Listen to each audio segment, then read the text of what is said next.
2009 Volkswagen Jetta. Customer complains, no air conditioning. We had refrigerant in there, there's pressure. I used my refrigerant identifier and I tested the quality of the refrigerant. It was 100% pure R134. I did take my UV lamp, don't have it around here.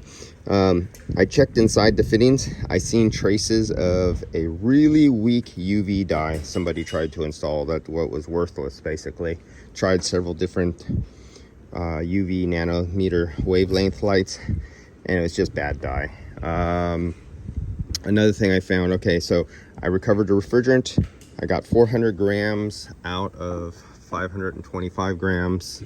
And that's more than enough on a cool day like today to cool and work properly. This is a variable displacement compressor. And let's see if I get my flashlight. Oh, and I can show you. This one's not the easiest to get to. You'll have to jack up the vehicle. And let's see if I can get a sign. And you could barely see this. See, I'm gonna have to put it on. Focus down. Okay, so can you see where I'm moving the light way down there? You see that 5-star, 6-star Allen bolt there, hex bolt, Torx bolt right there. Now, if you go right behind that, you see a wire with a sheathing on it. And you can see a sensor. Let me see if I can get my laser on here. Oh, but we can't. Yeah, once I put the laser on, you can't see anymore. But right. Okay, so you see the bolt right there. And then you come right to about there and you'll see the laser. And let me turn the light back on.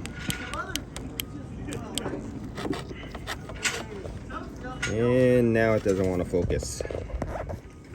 Okay, there we go. Now let's get back there again. That wire, that sensor, your hand can't get down there. And this is one of those cases where you have to put it up on the rack.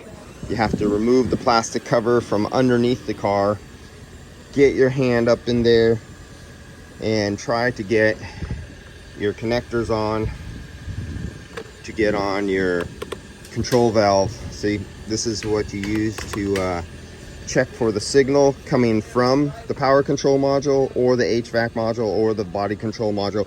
Whatever year, make, model vehicle have different names for an item that will serve the same purpose. There is no standard in our industry, unfortunately.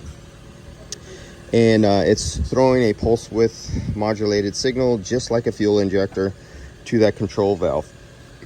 And with the tester, you'll be able to see that. And then if it is coming, but the injector's not working, you usually know, okay, it's the injector or the compressor, but you could tell that easily. When you pull the injector, I'm calling it an injector, when you pull the control valve out of the compressor, it should be nice and clean and not black oil on there and metal flake and everything like that. That usually means the compressor is in perfect operating order. And this only has 88,000 miles. And if this is the first time and I pulled 400 grams out, that means the compressor never starved for oil. So the compressor should be in perfect operating condition at 88,000 miles, even though it is a, did I say a 2008 or 2009? In that case, for $20, $30, $40, whatever it is, there would be the diagnosis fee to test, find out. So we went through refrigerant test out, you know, say in here in San Francisco, I'm going to give you an amount of 1 hour diagnosis time. Electrical, if somebody goes into the electrical side, so now it's electrical, they might charge another hour of diagnosis time. It all depends on the shop. Different shops do different methods, and that's where you break this out. Now it has to go up on the rack. The tray has to be moved out, and getting to that is no fun, but it is doable. Then condemn that and then order the part and put in that. Or some customers or some shops prefer just to do the whole compressor, but there's no reason to do a whole compressor for just a control valve.